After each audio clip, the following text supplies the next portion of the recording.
Hey everybody, welcome to Geekoholics Anonymous, episode 259.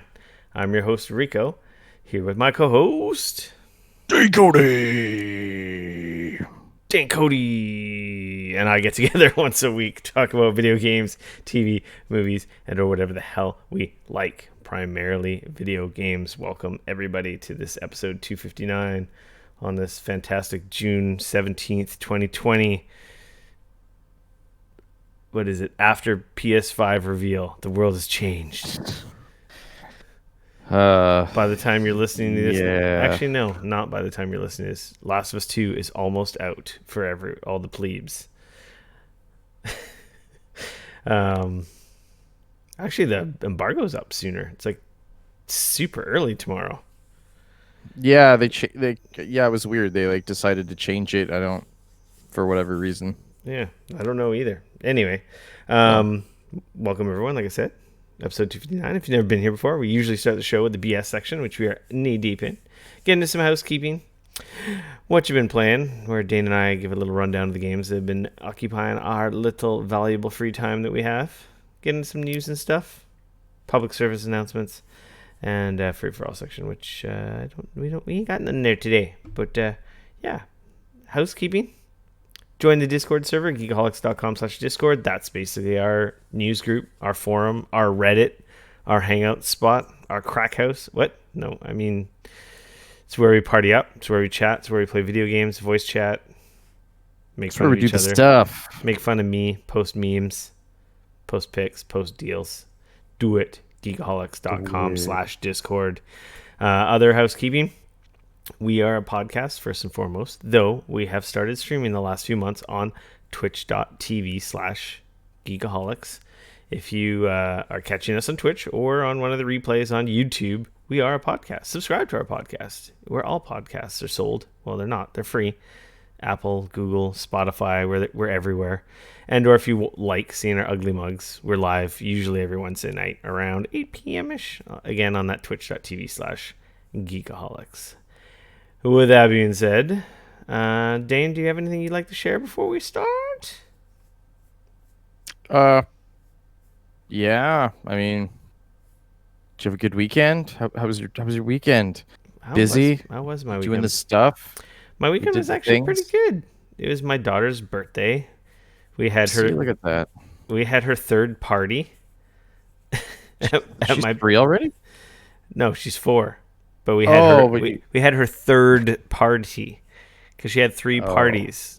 You know, in this pandemic world where numbers are limited, we had other family party, we had our family party, and then we had like her actual birthday on her birthday, and then we had a party with Vert and Ash and my parents and stuff. On the weekend. Cool. So yeah, it was pretty good. It was a lot of fun. We were parents dancing, being silly. Actually, sweet. Speaking of which, now I know why Jukebox was yelling at me in the chat last week when I didn't take the opportunity when I was bitching about Destiny 2 and Rah Rah Rasputin. That song came up on the radio at my daughter's party, and I'm like, I'm an idiot. Rah Rah Rasputin. There you go. That song's pretty funky, actually. Missed opportunities all around, man. Yeah. So it was good times. How was your weekend? It was good. It was going well. I got like some good games in and stuff. That part of it was nice. Saturday night though, I was eating some popcorn. Popcorn. That'll do it. You know, it's funny. I don't know at what point it happened, but I was like finished eating popcorn and I was like, you know, something felt weird in my mouth. I was like, what the hell's going on? Anyways, like a large chunk of one of my teeth just like is missing. So awesome. Crunch. Yeah. So like, luckily I didn't like, you know, apparently at some point it broke off while I was eating. And luckily for me, apparently I didn't like crunch it with one of my, you know, oh god, apparently I must have swallowed it or something. I don't know, but like I just got that feeling in my mouth, like in my teeth, like crunching another tooth. So like a big chunk of one of my teeth is so you swallowed missing. You ate it apparently. Did So you have like like of a course filling? Was this like a already fucked up tooth, or just this is no, it new? was this new. Oh, ugh. So now I've got a. Does it hurt? Luckily, it does not, but I don't know, like the inside of your teeth, when you get through that enamel on the top, like the inside of the teeth is real soft. So like I booked an appointment with the dentist. You'd be surprised how difficult it is to find a dentist that was, Oh, able especially to right get now. me in. Yeah, COVID. That's yay. Let's go to the dentist. Um, so yeah, so I had actually been booked in for next week, but luckily they're gonna get me in tomorrow. Well, there was I guess a cancellation or something, but like there's no way they're gonna be able to like. I'm assuming that tomorrow's gonna be the like let's take X-rays Yeah, and they're do a gonna take. consultation, Depends and how bad it then is. They might be able to deal with it, but so anyways, so that'll be. fun. Stay tuned for more information on That that whole sucks. saga. Yeah. Yeah, so that'll be fun. Especially because like I hate the dentist. Like I do not like the And dentist. you don't know if it's gonna be covered, right? I think I. So it should be. Okay. Like we bumped up our dental plan. Like we have the way my extended medical through work is You like can you can tweak it. kind of yeah, we can tweak You it. don't And use this this year, benefit, make that one bigger, and yada yada. Yeah, that's or pretty if you good. think like, oh, let's You, get some like you know dental you're work gonna done do a this bunch of year. shit next year. Bump it up. Yeah, Yeah. yeah. So like, so that definitely will help. But of course, it's like the classic thing, right? Like they cover 100% of all the shit that doesn't cost that much money. But then when it comes to expensive shit like, crowns and things like that, they only cover like 50%. So, Yeah. which is still better than nothing. Don't Well, at get me least you're wrong. not in excruciating pain. Yeah, oh, this is yeah, like that's what I was worried about, right? Like when I'm like noticing the inside of the tooth, like it's so soft, it just disappears, man. Ugh. Okay, And stop so like talking I was about it. It worried, fucking hurts. Ugh. so I was worried that it was gonna hit, anyways. So yeah, so next week we'll see what's gonna happen. I don't know. We may have to either record. We may have to record early. We may have to record a day later or something. I'm not sure yet. Oh yeah, I Uh, guess if you're all drugged up or messed Depending up. on what happens there. So yeah, exactly. So Dane I'll be like suddenly has no drooling out of the teeth. side of my mouth. Yeah. They So just we'll pulled have a all your podcast. teeth. Oh, Uh, so yeah, so that was kind of shitty, an unpleasant surprise, needless to say. well, there's Yeah. lots of surprises. Oh yeah. Shall we get into what you've been playing? Yes, let's do that. So, Dane, you played some Last of Us Remastered. So yeah, I mean, we were I talking play. I about played it too, obviously, actually, which is kind of funny. obviously we were talking about Last of Us 2 last week. You played through, you beat it. Obviously there's a bunch of stuff we're not able to talk about. I of course had not played through the first one, so I installed it on the weekend, and it's funny, I actually booted up my PlayStation 4 to install that, and noticed that I still had Ratchet and Clank installed on my PlayStation, and I was like, "Fuck!" After seeing the new The new Ratchet and one. Clank, and I was like, "Fuck! I need to at least finish that one." The game's fucking Um, rad. It's so I'm so like, good. I didn't realize I only had like 2 levels left at the end of the game, so I literally like loaded up Ratchet and Clank, and I actually went and finished it.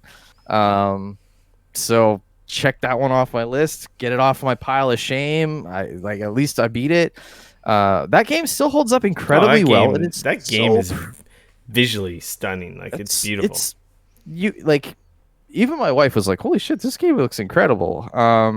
It's the So yeah, like it's the Pixar promise. Like you're gonna be playing Pixar graphics, and that is like Pixar, if not beyond. it looks great. And it's still like I don't know, like like sometimes you see games at the beginning of a generation and you're like, that looked okay, but It's we've like a come a long remake. way. It was a remake reboot, essentially, right, of the whole franchise. Like it's the first game, but they've changed it. Yeah, Like it's not they really like the first game. It is a new game, but it's kind of like rewind everything. We're starting over. yeah. So, but man, great game. plays well. I'm happy to have finished it at least. Coming into obviously the new hotness coming out on the PS5 and stuff, which we already saw. Like I said, it was sitting there, and I was like, "Fuck, I get it off my pile of shame." That's been Dane's last 6 months. Is like, Yeah. get this shit off my pile of shame. So I've been getting rid of stuff left, right, and center. Do you remember? You don't remember, or did it say how much you played? I don't remember how long that game was. I don't remember it being super long. I think it was around 15, maybe 20 hours. Yeah. I don't think it was like, because like, to be fair, I played it like an hour or two here and there over so many years. I don't honestly know how many hours it was at this point, but I'm pretty sure it was around 20 hours. Well, not And 20, of not course- 20, not 27 minutes in the world record speedrun. No. Jesus, I was looking how time to beat, and then it's like one of the top results. Ratchet and Clank can be beat in 27 minutes speedrun. Wow. IGN.com. Main story 10 hours. Main plus Okay. extra 12 and a half. Completionist 21 hours. Okay, well, I definitely wasn't a completionist, but I was. It felt a little longer than that, but who knows? How long to beat.com. 2 minutes. Yep. I mean, what? Oh, we're talking video games. Shit. Yeah. 30 seconds. So yeah, so I finished that off. Once I finished that, I was like, you know what? I gotta install The Last of Us Remastered. I did own it. It was, a PlayStation Plus game. I don't know how long ago, et cetera, et cetera. It was, wasn't it? Yeah, so I installed it. I think I played the first hour and a half, maybe 2 hours. I don't know if I'm gonna be able to do it right now, You got to man. Ellie? Not quite. I think I'm like, You're with Tess still then? yes, that's like, we're just You're going after it's like I said, Robert. about an She hour. Stole your Yeah, gun. like, He stole your guns. yeah, we got guns and exactly. We're like gonna go mess him up or whatever. That's kind of like, I think You're I'm right very early. near the beginning. Oh yeah. Essentially the prologue has happened. You get to see a little bit of the history, and then you run around and do, this is the kickoff. Yeah, of the real 20 game, right? the 20 years ago that kind Yep. of sets up Joel's backstory. Yeah, but like, I don't know, man. It's so, like, right, like, I think that at any other time, I think I would like, I think I would love this game, or at least really like it. I'm finding it very difficult to play right now, just with all the shit that's going on. Like to me, it's just it's part of it is like honestly watching the first bit of that game where like shit starts to go sideways, and they're talking about a pandemic, and like people are like going fucking crazy, and I was just like, man, this is pretty fucking real right now. Like it feels awfully on Yeah, the they nose. don't really. That's all set up in that game, so that's not in the second game. Because Right. we're 20 plus years removed from that, right? So Yeah. but yeah, that game opens up with the start of like everyone getting wackadoo from the cordyceps virus, and people trying to flee, and the distrust of other people, like stuff like that. Yeah. So, and then of course, like, yeah, the soldier don't, the whole beginning of that game, essentially. Like I said, like incredible, like set pieces and like hits you in the feels, Oh, yeah, that part's and terrible. everything else. Didn't hit me the second time playing through it though, obviously, Sure, because I sure. knew what was coming. But Yeah. But like honestly, hard to play. Like I genuinely felt like it was hard to play, and after I kind of hit a point, I was just like, I gotta not play this right now. Like this just it's just not what I want to play right now. Like it's too. I will say that it probably starts a little downtrodden and like not exactly the happiest, non-depressing world, but I will say that first one has a lot more hope, and it gets more hopeful, and That's not good to not know. totally grim the entire time.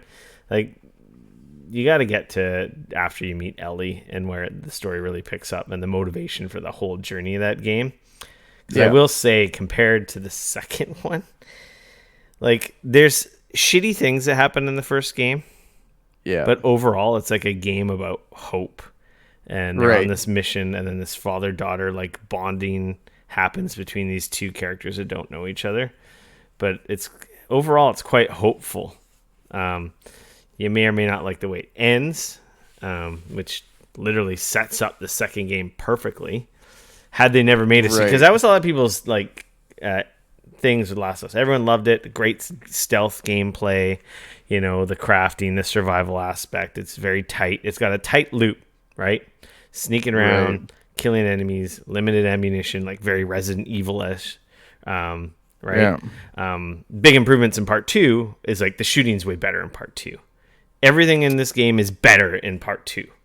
That's good, because I'm not gonna lie, I haven't had to shoot many people yet, but I can already tell the shooting in the first one is garbage. Yeah, the shooting, it feels real shitty. The shooting's and like part of it is I understand like it's not supposed to be good in a weird way, but like yeah, you really gotta weigh your shots when your surroundings, your groups of enemies, and be like, am I really gonna go all out because I gotta make every shot count, and then do I have like the shanks or the melee weapons to back up if I have to go close quarters, right? So that's like a big thing with that, with the combat system in The Last of Us.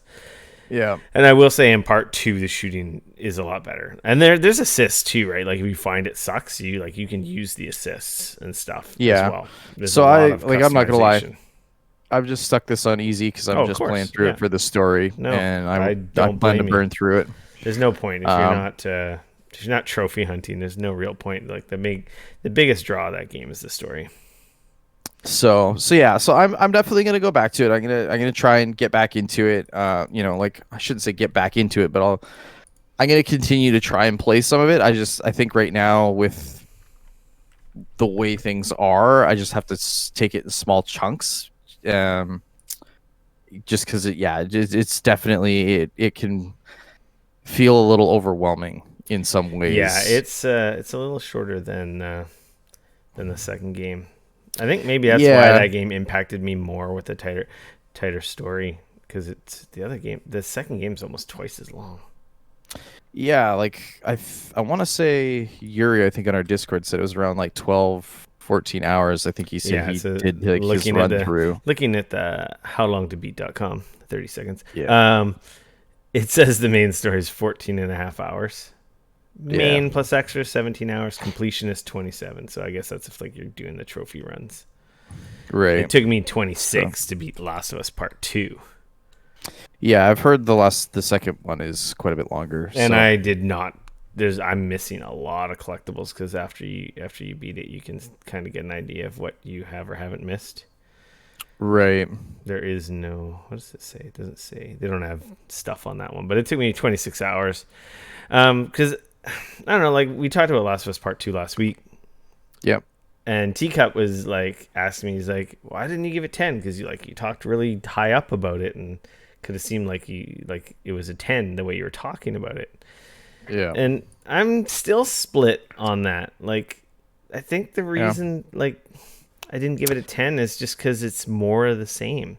And he's like, "Yeah, but it's a great story, isn't it?" And I'm like, "Yeah, it's a great story, but it's essentially the exact same gameplay.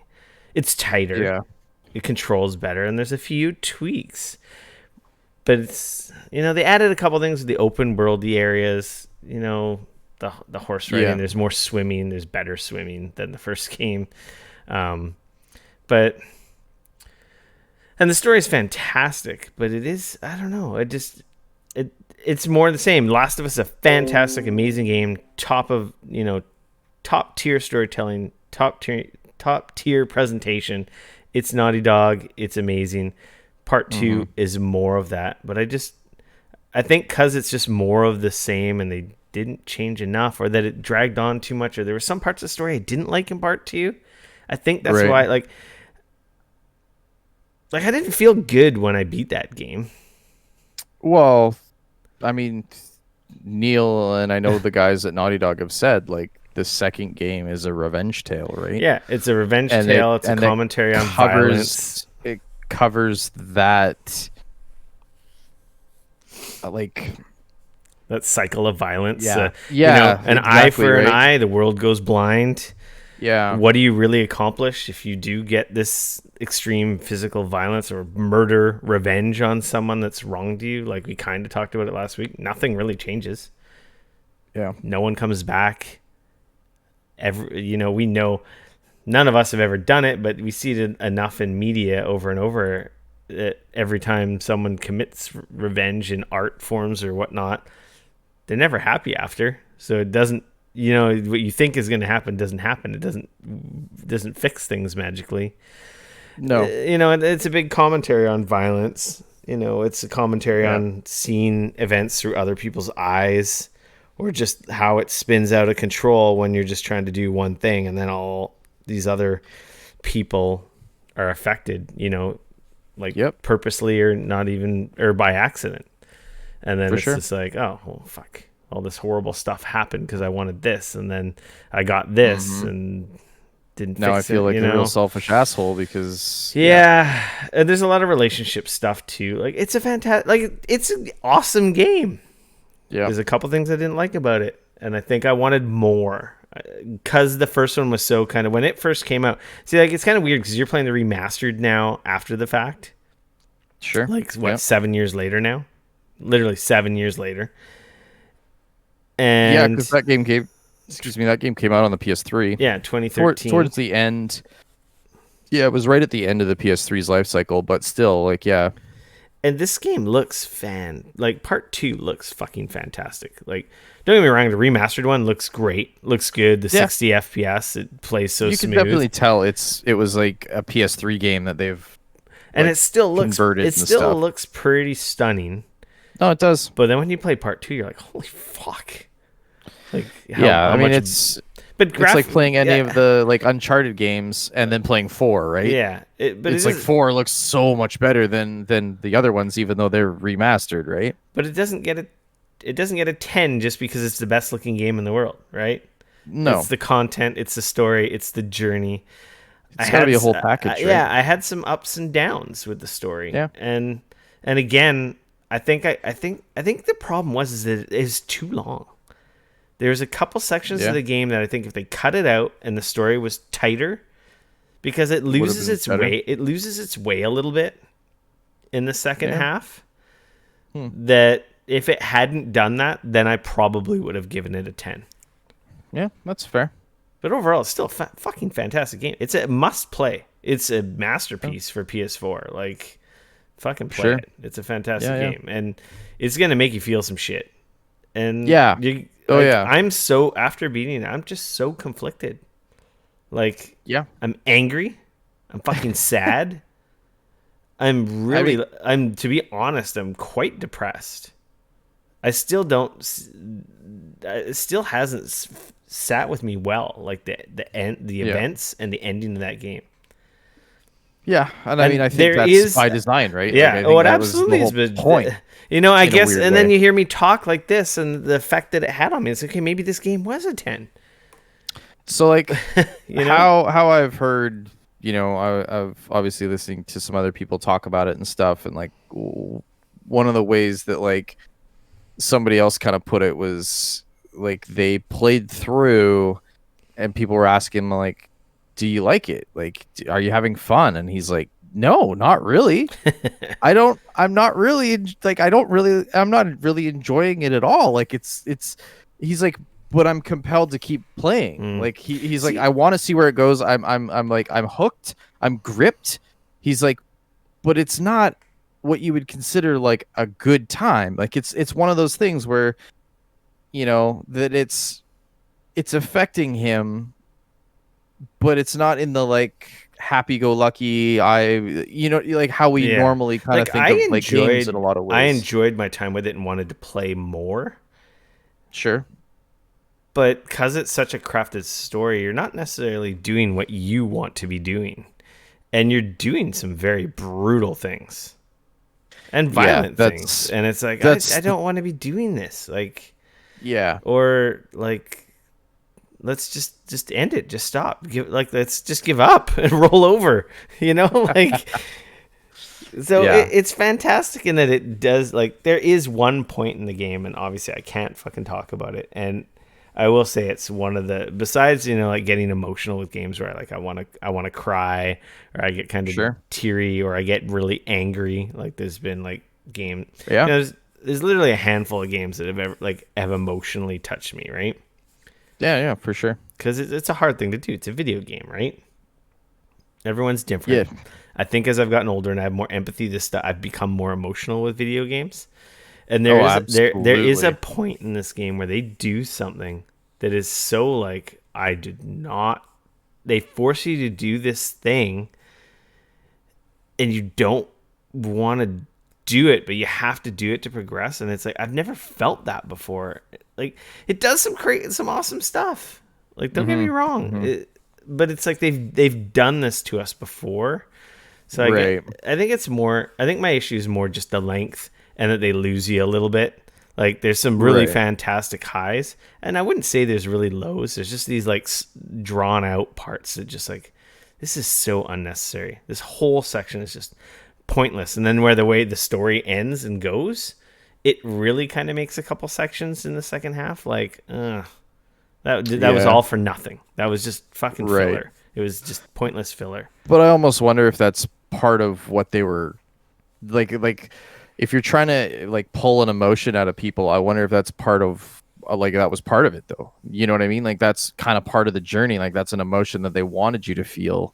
Do you know what I mean? Like Yeah. I almost wonder if that's part of it. Like I wonder if Yeah, instead of maybe it's, editing it out, they were like, you know what? No, let's leave that in because that's the emotion. Like that's the feeling that we want to have people convey or it's the palate cleanser for afterwards. the next fucking thing we're gonna do to you.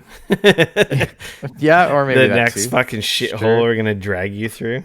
The next Yeah. murder, the next death of someone you know. Like, Yeah. yeah, there's some really crappy points in that story.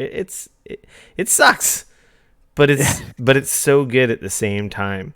And I really Yeah. want to talk about the end. Like, I want to talk about the ending so bad because like, I think it's because it made me feel so shitty at the end that I didn't want to give it a 10 too. Like, had I Right. liked the way it wrapped up, that probably I would have been like, okay, I'm giving it a 10, like everyone else. Maybe I'm Sure. just so little and angry and vengeful myself. No, because there's like a lot of people that aren't giving it a 10. I mean, there's Yeah. lots of places that are, but there's also lots of places that are giving it like, nines, 9.5s. Like, you know what I mean? And Like eights. this, yeah. Poor So like it's your own experience, right? poor It's how you Kaylee feel about it. is it So Kaylee, at GameSpot gave it an 8, and she's getting hate like crazy. Oh, gamers need to lay the fuck off. yeah, Like just seriously. because somebody didn't like the shit An that you 8 like. is still a fucking must play game. Like, Yeah, god damn it's a great game. It's just she didn't feel that it, it. like you said, I haven't read her reviews, so I can't say, but I'm Yeah. guessing that it probably has to do with, it, I'm really 'cause I know Brad excited. I'm Shoemaker. really excited for everyone to play it, and I can't wait to do a spoiler cast on it. So And if you don't effing beat it in time, I might have to do spoiler cast with other people. I got a lot of game to play. Wink, Uh-huh. wink, wink. Maybe anyone listening plays it really fast and wants to do a spoiler cast. Okay, moving along. So yeah, so I got into that. We'll see. I will continue my journey. I see you played some Monster Boy Yeah, and the Cursed I Kingdom. bought it a while ago on my Switch, and like so many times with Switch games, I buy them and I don't play them sometimes, not in a timely fashion. So I bought this like literally like a month or so ago, and Animal Crossing's died down. I got my 5-star rating, island rating. I've kind of Sure. like, I didn't buy turnips this week, so the first time since the game has been out, I bought turnips. I think I have $16 million Whoa. in the bank. I have a lot of the items I really want, so it's kind of like the chasing stuff is like Sure. kind of died down. Like I've gone a couple days without playing it for starters, so it's really Right. kind Okay. of loosened its grip on me. And I'm like, well, I need to play something out. Like my Switch comes with me everywhere. It's when I'm having lunch or a lunch break, I'm playing my Switch every day. Like I don't not Wow. play my Switch. So I'm like, well, I should start this. So then I started playing it. Monster Boy and the Cursed Kingdom. It's like hand drawn art style, similar to like, is it the newest Shantae? It's not the same studio. No, this is game. FDG Entertainment. Yeah, well, the developer was Game. Is that ATA? Oh, Game Um, Atelier. yeah. Yeah, it's pretty neat. It's a Metroidvania. I will Well, say, yeah, because this is based on the Master System game, right? It's like a follow up to the Wonder Boy series. Um, because like there were several Wonder Boy games back on the Master System, and then this game was kind of like was almost like a follow up to those. Obviously with like pretty graphics and so on and so forth, right? mhm. So Yeah. So basically, your uncle is using some magic, turns everyone into animals, and you're on a quest to get some orbs something 5 orbs to turn everyone back, and you essentially can change shape. You turn into a pig, then you turn into a yeah, snake, and then there's some other forms you unlock. I'm not quite far enough for that. I just unlocked the snake, yep. um, snake form. It's a platformer, action platformer. Like you're attacking enemies. They've got hit bars. You've got magic. You got jump. There's different abilities that you unlock. It like every Metroidvania for traversing the levels and whatnot. Hmm. Snake can go through little holes and can climb up mossy walls. The Yep. pig can like sniff out secrets. I don't know what the Man, other in a guys lot of do. ways, like very sort of Shanti-esque in some ways, where you can Yeah, like it's transform into probably another. probably Yeah. got tons of influence from those games. It's all right. I find on I don't know if it's just the Joy-Con. Sometimes I could find the control to be a little unforgiving. Like it's very Hmm. tight and expects a lot from you, and I'm Yeah. failing jumps or I'm like getting beat by bosses like over and over again because I'm just quite not precise enough to what I need to be doing, and it could I've be found that with the what's it called that I play. I find that sometimes with Shanti on the Switch. yeah. So like I know exactly what you mean. It's probably just the Joy-Con analogs, and Yep. it would be better with a Pro. But I'm liking it. I'll stick with it. But then of course I got something else that like pulled me off of that, um, and that was that Pokemon Isle of Armor DLC. Oh, Um, okay. which I shouldn't forget to say. Obviously, Last of Us Part Two, provided by PlayStation. Forgot to say that. Pretty sure I said it last week, but say it again this week. This Pokemon Isle Armor was also sent to me by Nintendo today.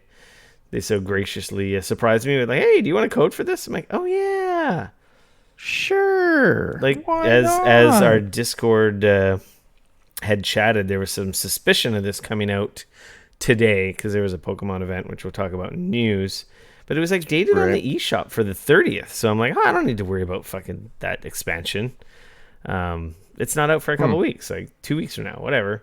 And then it's like, oh, Right. it's out now. And like, oh, here's the code. Do you want it? And like, yeah, hell yeah. I'm like, I'm a Pokemaniac, man. I completed my Pokedex. You fucking crazy? Of course I want that shit. I mean, no shinies, but I got shinies. I still haven't gotten any in Pokemon Sword though. God damn it. Yeah, so I started that. You got a cool new bike that looks really awesome. I just started the main story. I don't know how long it is campaign wise. Like I literally played for maybe an hour today, um, after work, maybe 2 hours before we started okay. recording. Um, it's more Pokemon. What Sure. more could you ask for? There's new Pokemon. There's new Gigantamax forms. I don't know all the ins and outs of all the new stuff, but hey, hell yeah, there was no question. Had they not sent me this, I was gonna buy it.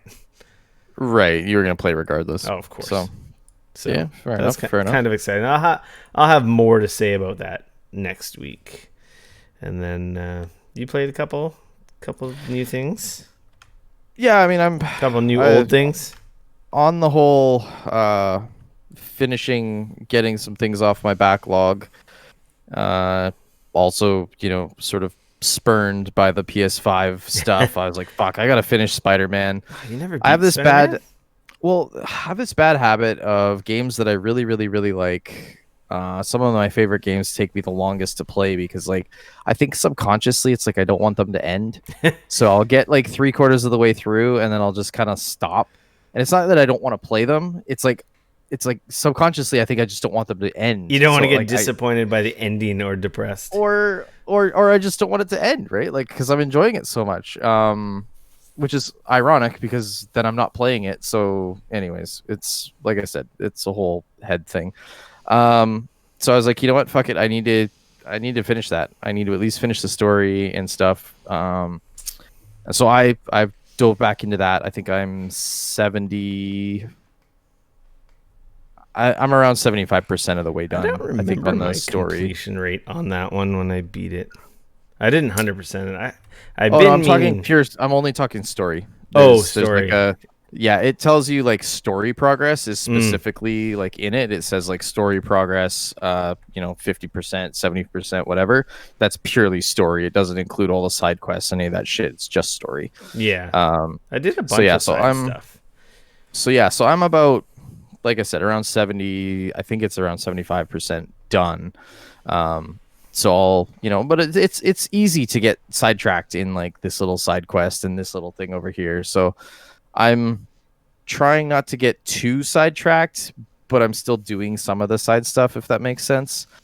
Um, that game's fucking amazing. I won't lie, it was sure like a bit rough, like jumping back into it after It's so like such a fast game, different play yeah, style. and like trying to remember like all the moves and like how the like attacking and stuff worked, and like so that was a little bit kind of interesting, but turns out that game's still fucking awesome, and That game is awesome.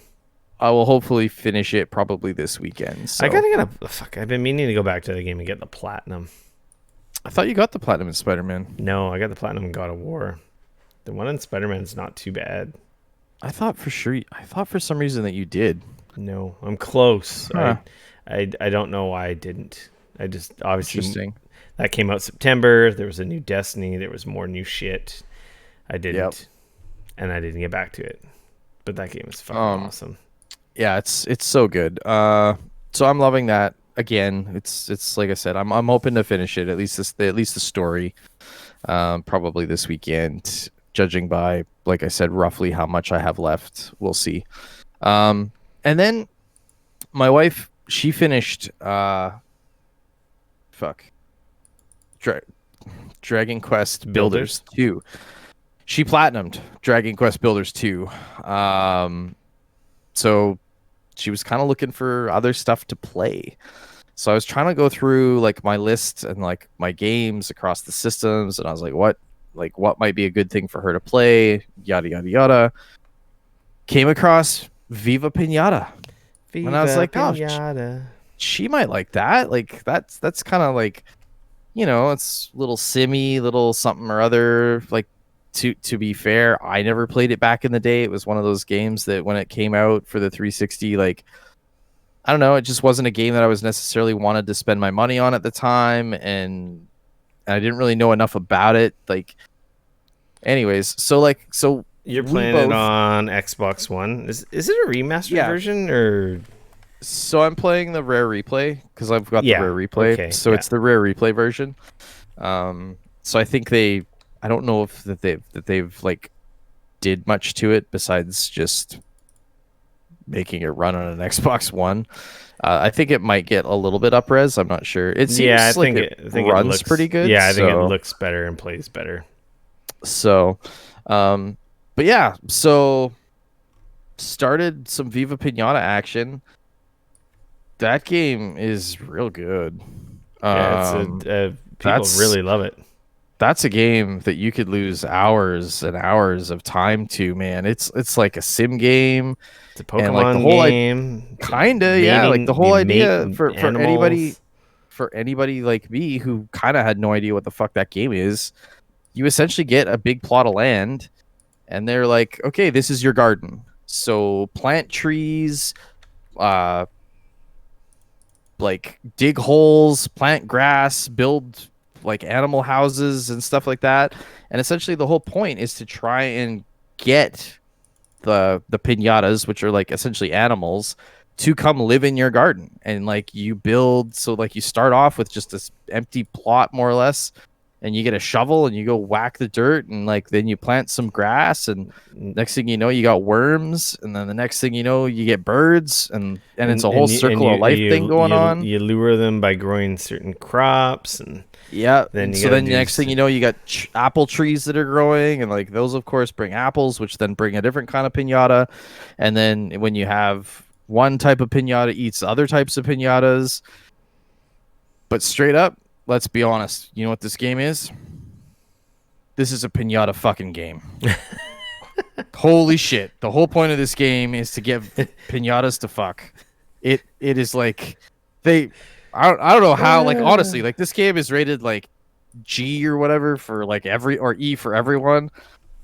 It is a fucking dirty game, man. There's there like, is the romance aspect. Yeah. wow. I had no idea. I was like, they fucking tonight. They fucking tonight. Like it is dirty. And there's like little mini games that you gotta like, that feels, at least with the worms, it feels an awful lot like you're a Yeah. sperm cruising through the little mazes, like collecting the little things and like booyah. And then the first time you get your animals to a romance, there's even like a little dance, and like hearts flying. it I shows, remember. it shows inside their like little hut or house or whatever the hell, and like the different animals, like they get freaky, man. They get freaky. So yeah, I couldn't believe it. I could not believe it. Even my wife was like, "Whoa, this is a kids game?" E And I was for like, everyone. "Oh yeah, but this is really like Viva the fuck pinata, like."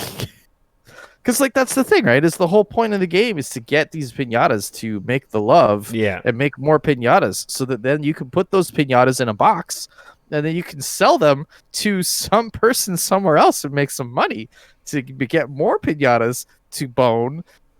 They had And they had a cartoon even, eh? oh yeah, they did. I don't know if the cartoon is nearly that dirty, but no. Viva wow. Pinata is a 2006 life simulation game. That's the nice way of putting it. Yeah. There's a sequel too, so when your wife's done with this one, she could play the sequel. Well, see, that's the funny thing. I think I ended up getting more into it than she did. Oh. So, okay. So then of course, here's the best part about it. So we played a few hours. I don't know, like 2-3 hours of it probably. We were kind of passing the controller. I was trying to get her to do it, and then she'd get stuck. So then she'd ask me to do it. So then I'd play, and back and forth. I didn't realize, I guess there was some sort of glitch, and I don't know what happened, but when I logged into Viva Pinata, it needs like an Xbox Live, like an Xbox 360 Live account. Oh, weird. And it didn't, for some reason, like it's supposed to just work. Like if you're logged in, you're just supposed to like log into the game, and it's supposed to like log you into your, because you're already logged into the Xbox Live. Anyways, long story short, I went to save the game at the end. I was like, man, how do I save my game so I can like leave? And I was like, man, I can't seem to like, how the fuck do I? Anyways, long story short, because I didn't log into an Xbox Live account on the Xbox 360 side, there was no way to save my game. Yeah. So then I had to go in, and I had to delete all my cache, and then I had to reboot my console, and then I had to log back in, and then I had to like manually, anyways. So I was able to, afterwards I was able to get that working. So now when I load up like my 360 stuff, it seems to be working fine. But unfortunately, I may or may not, I'm not sure. The fact that I lose so much time in that game so rapidly, like honestly, I felt like I played for an hour, and I probably played for like 3. Yeah. So I don't know. We'll see. If my wife's interested, then maybe we'll play some more. It was definitely a bit of a bummer, because I was like, well, fuck, like all that work that I put in, like, yeah, it was. And I get that sorted right off the top. And like, it was weird because like when I logged in, it said, like, I guess there was a pop-up that I'd handed the controller to my wife, and I think she just like clicked through, but the pop-up essentially says you need to log into an Xbox Live account. If you don't log into one, you can't save this game. But of course, if you just like click through, like, come on, let's get to the game, and you don't see that pop up, you don't realize that. So anyways, so I don't know if I have the heart to start over again, but we'll see. We'll see. Last June, the games were enhanced to run at native 4K resolution on Xbox One X. Well, there you go. That being said, though, fuck, man, they should honestly make another. They should really make another Viva Pinata. I know a lot of people want like now, like, like this I don't know how time to frame explain with it. Animal Like, Crossing's success. like I just feel like, yeah, like I feel like people right now are a lot more open to this style of game. Like, it's light, it's fluffy, it's enjoyable, especially with consoles now, like what they have the power to do and things like that. Like, I don't know. I really feel like if they were to make another one, like, it would do very well if they Who didn't knows? fuck it up somehow. We might see a Viva Pinata at the Xbox thing next month. You never know. Yeah, I mean, I don't know. I feel like Rare's pretty knee deep in their like Sea of Thieves thing right now. I don't know that they're working on anything new, but yeah. So there you go. Dare to dream. Yeah, absolutely. But holy shit, I had no idea I that never played Viva Pinata. Like, I started it. Pinata fucking, man. I think my sister-in-law. Like, that's a lie. I did start it, and I remember getting a pinata or two and getting to the point of having some romance, and then I think it's just one of those things I played a couple hours and then just never went back. I was probably playing some stupid Pokemon game or something. Destiny wasn't around then, so it couldn't have been Destiny. Yeah. Maybe that's it. Maybe there was a Pokemon at the same time, and it's just like, I want to play Pokemon. This is my monster catching Mewtwo game. Oh, Dane. A new season of Destiny came out. Yeah, and they sucked you right back in, didn't they? Jesus. Not really. You log in all the hours. I look over there. No, and, like, not really. This is I've been fucking cheating at Destiny. You got mad at me on the Discord because I didn't get mad at you. I just said that's exactly what I expect you to do. You called me an asshole. That's mad. You're an AFK asshole. No, I call everybody an asshole. Shit. So mad. Let's rewind. New season came out. There's a new event. It's basically public. Oh wait. Pew pew pew pew pew pew pew. This week in Destiny. Try to keep it as short as possible. Everyone hates Destiny. I'm sorry. I apologize right now. New season, new event. It's a new public event. Basically, the Triangle ships are doing some weird shit. They're invading Io. And basically, it's like Gambit, but it's just like in the public event areas. But it's not. There's no PvP to it. It's just PvE. Everyone against monsters. Kill them. Get dark motes of light. Bank the motes. Summon a giant boss. Kill the boss. Get loot. And it's just happening on Io in a couple locations. There's bounties. There's quests. Not really quests. I guess there's like a weekly quest tied to it. More Destiny grinding. There's a new dungeon that no one can do because you didn't have a high enough light level unless you were totally poop sucking the game. Last I played Destiny, I literally didn't play any of the last season, so I'd really made no progress on my light level. I was at 960 still, and I think the max is 1060 now or 1060. So I'm quite a bit behind. And over the weekend, actually, this apparently hasn't been a new bug. This has existed for a long time. Basically, they call it forge farming. There's an event called the Forge in Destiny, and 3 people go in, and basically you fail the event. Logs you out, loads you back in again. You fail again. Okay. The way this new season works, though, you get these random powerful engrams that are tied to the new event or to the new season randomly on any event completions. And literally this cycle of AFK in the Forge takes about 2 minutes, and then you get a completion. You get nothing. Do it again, nothing. Do it again. Oh, you got an engram. So after a couple hours, I got something like 20 of these powerful engrams, and I wasn't even playing the game. There is a trick. You wear the lowest amount of armor so that what happens, the way the events in Destiny works, it matches you up by power. So everyone's wearing like crappy gear and the lowest light level that you could possibly be. So what happens is you're basically match made with other people that are doing the exact same thing. So you're not in a match where other people are actually trying to do the Forge. You're in there with 3 other AFKers. So how do you keep jumping back into it though? It just Like just automatically because loads you back in. But it's such a short cycle that it doesn't kick you back to orbit saying that you're AFK. inactive? Yeah, because the event fails out after about a minute because there's a timer. Mm-hmm. And then you fail, mission complete, go to reload the event, and it does it over and over again. But it's too quick a cycle for it to. In any other event that you AFK, because you can't really AFK in like Crucible or other events, because if you No, don't 'cause do it'll anything, kick you it'll go, out. hey, are you still there? And it kicks you to orbit. But Right. the Forge times out so fast that never happens. So you just sit in there for a few hours and you just keep getting these engrams randomly every few minutes. So then, of course, I only got away with it for like half a day, and then they patched it, did a hot fix where it kicks you to orbit. Though technically it Right. still does work, but it just takes some intervention where you have to load in every once in a while. So if you can kind of be doing other shit, surfing the internet, doing work, and then just like click, okay, load, click, load, and still it's much slower, and it Right. sucks that you have to get in on it. I think it's completely fixed now. I'm not certain because.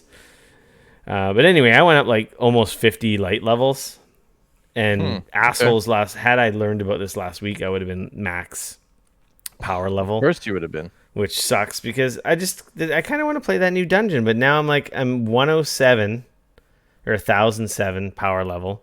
The dungeon recommends minimum 1040. And I'm like, Okay. Well, you're still a bit away from it. yeah, I'm like 33 light level away. I'm like, I don't know if I actually want to play Destiny and grind it all out for pointless bullshit. But like, if I could just play the new fucking event or the new dungeon, I would do it. So it's like, I played a little bit, but I don't think it's enough to. I don't think I'm gonna get totally sucked back in. So it sucks that they patched that thing and I didn't get to cheat all the way to power level. So we'll see. Maybe in a couple weeks I will have magically played more and grinded it out, and Right. I really hope not, but who knows? We'll see. With that being said, Dane, shall we get into the news? Let's get into the news. Pew, pew, pew, pew, pew, pew, pew. The So, news dude. and stuff. Ding, ding, ding. I just deleted that story because it was on here twice. What? Yeah, gotta fix the That's outlines. crazy talk. Sorry, everybody, because that story's kind of pointless now. Star Wars Squadrons revealed. It gets an October 2nd release date. This story from VentureBeat by Jeff Grubb. Star Wars Squadrons is a new space combat game from Electronic Arts, and its EA Motive Studio. The company's debuted the first details about the upcoming vehicular shooter today. EA also confirmed a release date of October 2nd for Star Wars Squadron on Xbox One, PlayStation 4, and PC. You can pre-order the game now for $40. EA revealed Squadrons in the trailer this morning, which you can watch above. I gave some insight into the gameplay. We do know it's 5-on-5 dogfights. You have players taking control of iconic ships. This includes X-Wings and TIE Fighters. It includes more obscure ships like the U-Wing and TIE Reaper. You can see the ships that Games Beat managing editor Jason Wilson ID'd from the video. Oh, there's just a list. Y-Wing, A-Wing, U-Wing, TIE Bomber, TIE Striker, Yeah. TIE Interceptor. I guess the other big note is that you can play the game. It supports VR on PS4 and PC. Excited about that. And you can apparently play the entire game. There is a campaign. The depth of that campaign, we do not know. It says here, yeah, emphasis is on it's like a single player campaign, but the emphasis is definitely on the multiplayer. So people are saying like I wouldn't expect like a 15 or 20-hour campaign. Like this is probably It's going to be better shorter. than that 120-minute stage from the Battlefront VR thing, which is fucking awesome. So I'm kind of happy with that. Couple hours. I hope so. 5-6 hours of flying around X-Wings and TIE Fighters, and maybe 10-12 hours, maybe even longer for Lucky in VR. I'm fucking down with that. I really want to see like an actual trailer for this. Yeah, like, this with was gameplay very and shit. this was is very just cinematic. all it was a cinematic. They literally just showed a cinematic from they inside the show game. the one person. It says game engine footage, but yeah, it's all Yeah, but I mean, like yeah. it's just in-game engine of the cinematic. Like they didn't show any gameplay whatsoever. Tomorrow, if you're not watching this on Twitch, when the podcast comes out, the EA event will have already happened, probably. depending on how quick I am to edit this. We will definitely see more. So next week, obviously, Yeah. we'll have more to say. And the funny thing is this was leaked on Microsoft's Xbox store with the listing going up, I guess, accidentally too early, which kind of Yeah. sucks. I think it looks I fun. mean, like, don't get me wrong. I think it looks cool. I want to see more of what it it's actually true. looks like. If Because, like, it's right now, it's like all you've done is show me, like, an in-game cutscene. yeah, that's true. And you're asking me to, like, hope for cool shit to happen. So I'm like, show me the cool shit, you know? Like, that's all. Like, this felt more like a teaser to me than an official reveal. Yeah. Because, like, I want to see gameplay. I want to see what this is actually going to look like. And we will see that tomorrow, I'm certain. I hope so. Yeah, I'm pretty sure we will. We'll have more to say about that next week. As soon as I heard the VR stuff, I'm like, oh god, they're doing what we asked. That's all I care about. I'm excited. Yeah, that's fair. Where are we? Gods and Monsters. Playable demo was made available on Stadia by mistake. Wow. Well, Stadia is good for one thing. That's for sure. Bom, bom, bom. Stadia users were able to play an early build of Ubisoft's unreleased Gods and Monsters by mistake. This story is from VG247 by Stephanie Nunnally. A demo version of Gods and Monsters was made available on Stadia yesterday and was listed under the code name Orpheus. While the demo had since been pulled, Stadia subreddit has footage if you wish to give it a look. According to Ubisoft, what you will see in the clip is from the E3 2019 demo. So again, it's an early build, the company told Eurogamer. It will re-reveal the game later this summer and will no longer be called Gods and Monsters.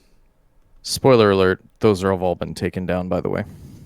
Oh yeah, you try. I was watching the day this story came out. I did click through and watch some of the clips. Very Zelda Breath of the Wild. Which, hey, that's okay. That's a great game. Yeah. I assume we will get more on their event in a couple weeks. July is the Ubisoft event. Yeah.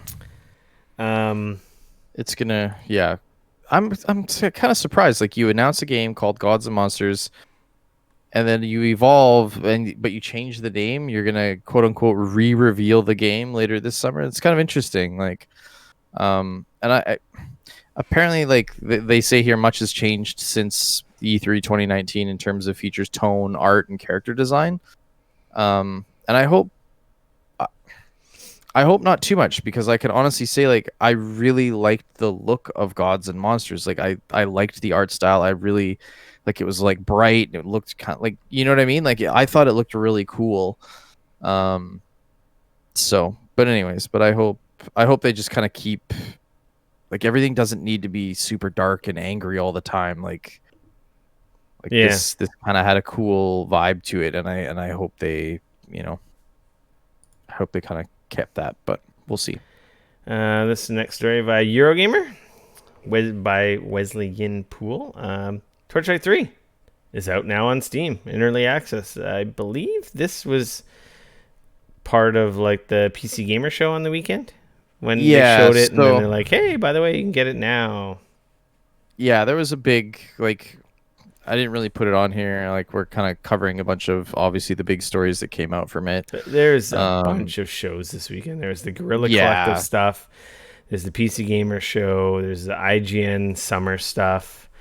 There's so much random stuff. The IGN summer stuff, they tried to sort of add that, like, the PC Gamer show was, like, almost a part of it. Like, they're all blending together to me, honestly. You know what? Little tangent here, real quick. You know what? This has all made me actually really miss fucking E3. I know that sounds stupid, and I know everybody's just like, oh, what the fuck? But you know what? I loved E3 because I knew over the next 5 days I was gonna see this show, this show, this show, this show. Yeah, I know that these guys were gonna launch their stuff, and it's like right now, I don't fucking know. Like, EA's got their thing in July. I got, like, Sony did their thing last week. Microsoft is until July. We got some stuff dropping last weekend. We got some shit happening.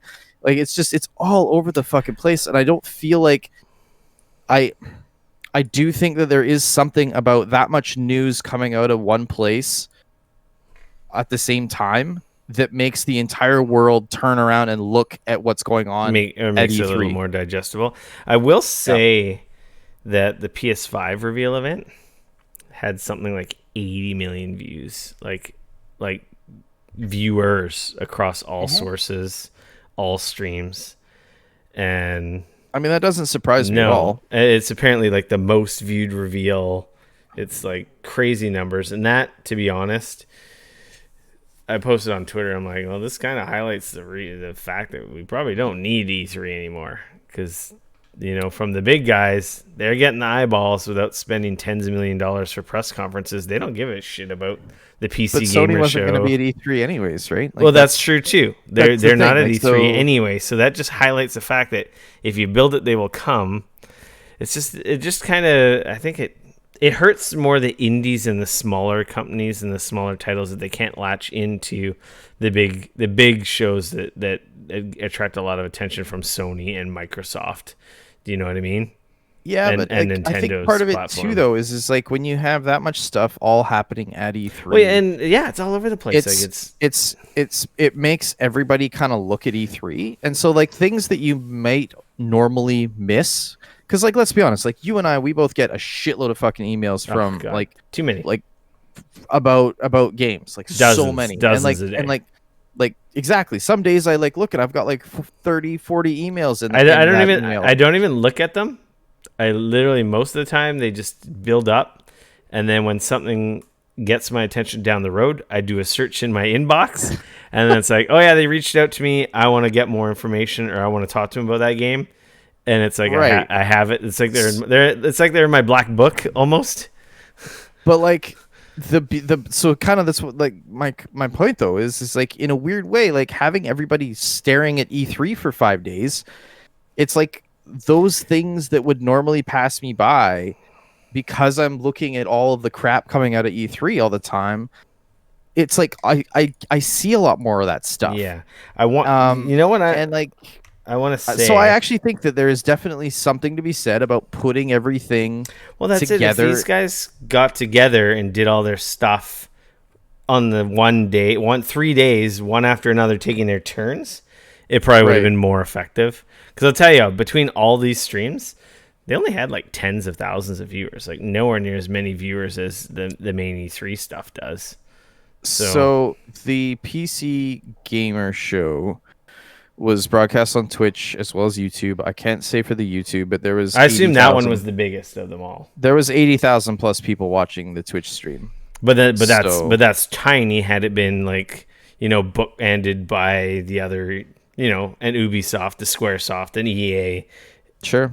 You know what I mean? If they were all together on the same day, one after another, their viewership probably been like 3, 4, 5 times bigger, right?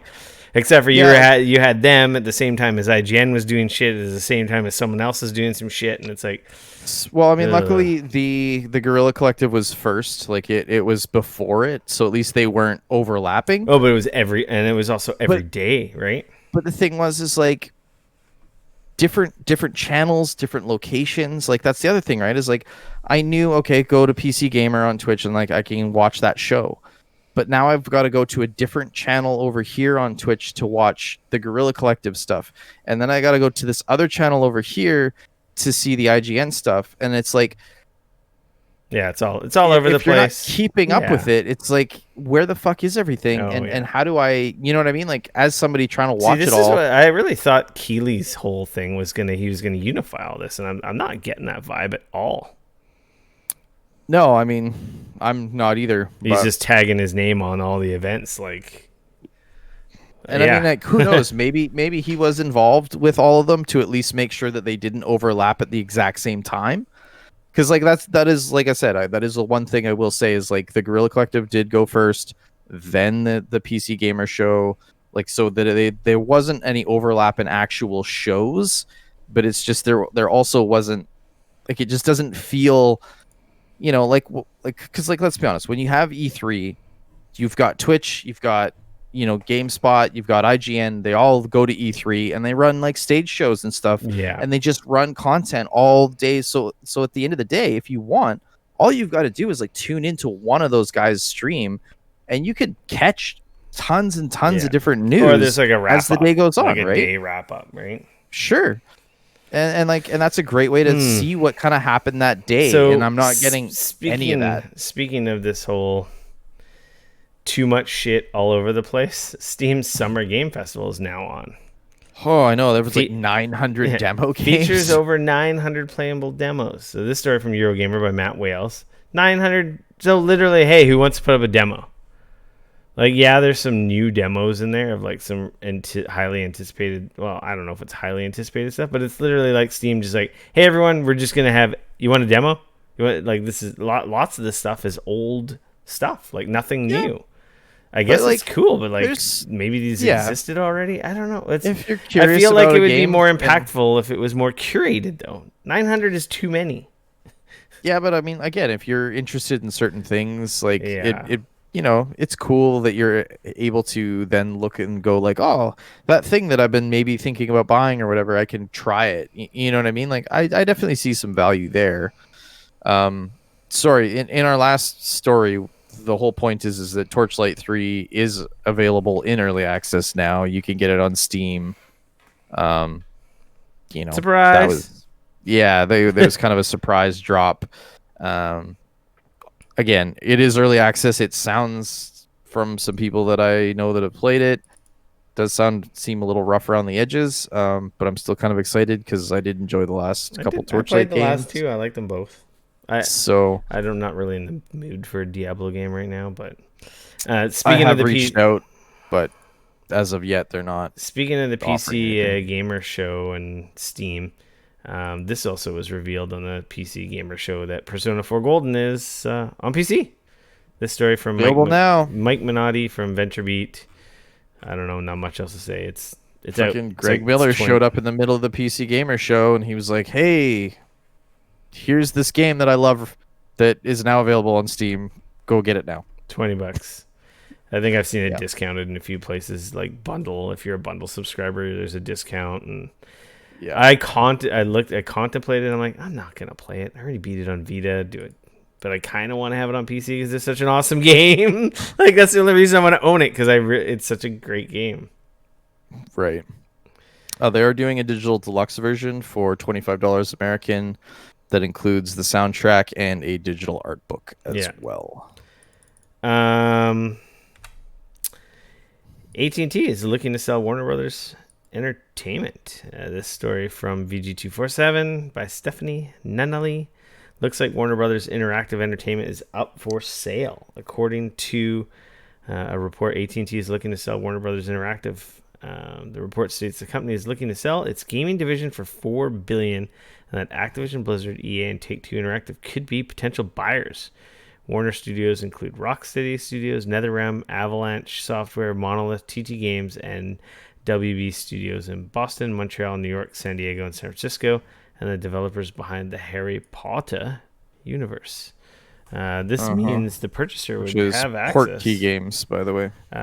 This means the purchaser would have access to Warner's IPs such as Mortal Kombat, the Arcane series, and Middle-earth titles. Interesting. Honestly, who's gonna buy them?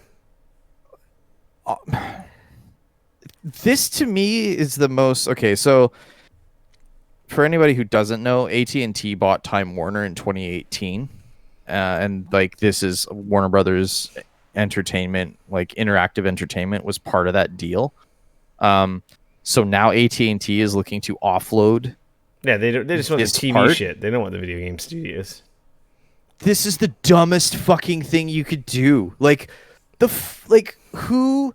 Oh my god! You own all of these properties. You own them. They're yours, and you own all these studios that make good game. Like you look through the studio, like pretty much all of these studios are pretty good studios. Yeah, like Rocksteady's amazing.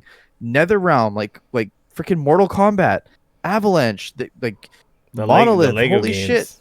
Yeah, TT Games. That's all the Lego games. Like Warner Brothers. Like you have the Harry Potter shit. Like the fuck, and you want to like. If anything, this is going to be the moneymaker for them over the TV and movie studio stuff. Well, you're gonna put money into it. Sure, don't get me wrong. Like those are not gonna be just a quick. You're not just gonna make a bunch of money off of them, right? Like you're gonna have to put money into them to run them. But like you already have the infrastructure is already there. You already have all that shit set up. Like, and on top of that, because you own it, you can make sure that your games don't suck. You sell all that shit, and then what? You're how are you gonna license that? Like, if you're somebody buying these studios, like first of all, I guarantee you that Warner Brothers / AT&T, they're not going to just sell you all of their IP because that's not going to fucking happen. They'll license it to you for X amount of years.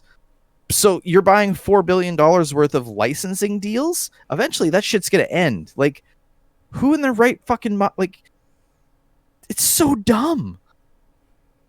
But you already have good studios set up to build games based on your fucking IP. Like, this is literally what companies are trying to do right now, and you're trying to sell. Like, I don't know. It just to me, it just seems like a giant bonehead move. Like, I feel like this is one of those things where people are going to look back and they're going to be like, "Well, that was fucking stupid." Because, like, I guarantee you that yes, this like I guarantee you. Obviously, I have not looked at the books. I'm not an investor. Blah blah blah. But I still guarantee you that division has probably made money. Yeah. And I almost guarantee you that they are making money.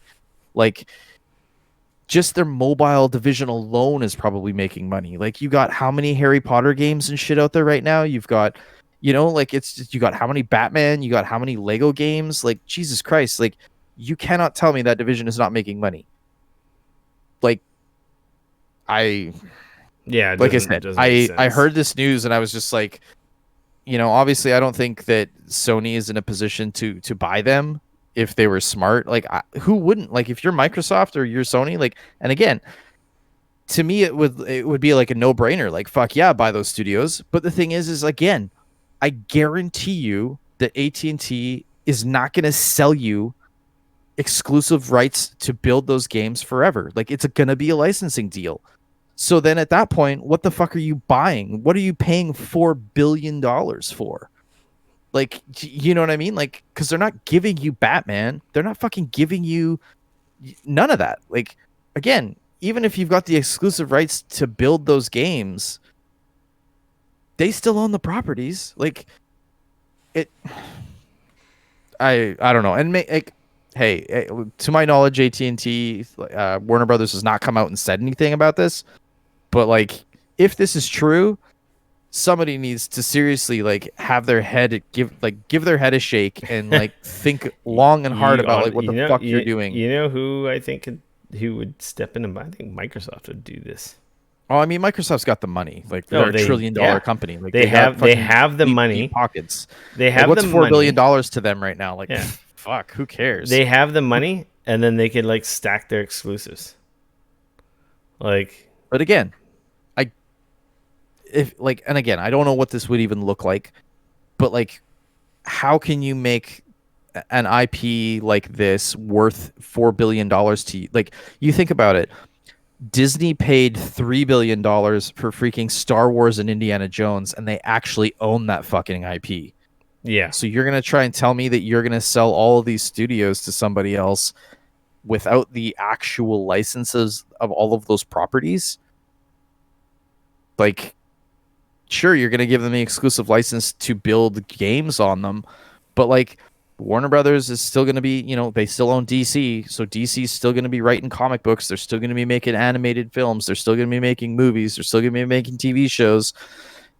And, like, if you don't like the way that they're going in any of that stuff, you have zero say in any of it because you don't own that IP. All you own is the license to actually be able to make video games based off of that IP. Like, you know what I mean? Like, you kind of need the actual IP to make, like, anyway. I hear what you're saying. It's going to be blows interesting. My mind. It's going to be interesting to see what happens there. Yeah. So, anyways, this next story from IGN, from Matt Kim. Well, my email inbox. Yeah, from my email inbox. Yeah, essentially. It's kind of funny. They never came out and canceled PAX West. Like there is No, no PAX like it West is was. canceled. Is like no, PAX is being replaced. PAX East or PAX Australia and PAX West are being Are replaced with being PAX rolled Online. into an online Yeah, only PAX Online take is what place they're from calling September it. 12th to the 20th. Will be free to attend. It's gonna be It's It's 9 gonna be. days. It's The gonna be. fuck? It's gonna Like, be panels streaming. I guess maybe this is gonna be our E3. It's gonna be a out party for a lot of next gen stuff. I'm sure. yeah, The but sad thing. without being hands on and being like, I don't know. I know, like the thing I was most excited for and hoping that PAX didn't get canceled was that this shit was gonna blow over. The world was gonna be back to normal. We were gonna play PS5 and Series X. That ain't Nope. happening. Literally, we're not gonna be playing these consoles until launch day, until we get these systems in our hands. Is my guess now. So Yeah. it kind of sucks. I guess they had to wait out, or they're coming up with their plan with what they were gonna do. Maybe they knew that they couldn't hold it already. Whatever. Now we know. No more wondering. It'll be interesting to see. 9 days seems like a fucking lot. Yeah, Um, that I just on the one plus that's side, now we don't have to pay for hotel and transportation, and we have our PS5 money. Yay! there you go. There's the one positive, Dane. All the money that we don't have to spend to go in there. Here's a question. Do you think that the Marvel Avengers game being made by Square Enix or Crystal Dynamics, sorry, do you think that that's still going to come out September 4th? I have heard nothing about that game Yeah, in like they were probably planning months. on having events for it, right? Like the E3 is probably going to be its final. Excuse me, its final like coming out party, and then there's no E3. There's no cons. There's no Comic Con. Like had things gotten Well, better, like maybe San Diego it would have came out, and yeah, and I don't literally. think that, and I don't I think they think talked that about Square some has said like I don't think they've said like they were going to have an event this year, were they? Because like uh, normally Square has like E3 thing. an Yeah, E3 no, they thing. didn't. I don't think they said anything, but I think they were going to have. I think they were talking about showing it somewhere, at, like one of the events somewhere. Yeah. Anyway, It was like one of those things that I remembered, like we played it at PAX last year and I really liked, and I was pleasantly surprised by, and then and that was supposed to come out in the spring, and then I got of course pushed back into the fall, and now I'm like, I wonder if that game with COVID and everything, I wonder if that's still coming out or not, or if yeah, it's like going to be so close to like next gen that they're just like, fuck it, we'll delay it another 6 months or whatever and port it over to PS5 and Xbox Series X, and you know what I mean? Like yeah, so anyways, I was just a thought. yeah. Well, I don't know. Like Chat said, I don't care about these online cons at all. They're not the same. Come to our No, they're really online Comic not. Con or on like no. The whole point of the con is seeing people, being there in the mix, and it just Going to the kind of parties, playing the games, like kind of hands sucks. on, like that's the Yeah, I mean, it'd be kind of cool if, like, and I mean, who knows? Maybe we'll get some of these games.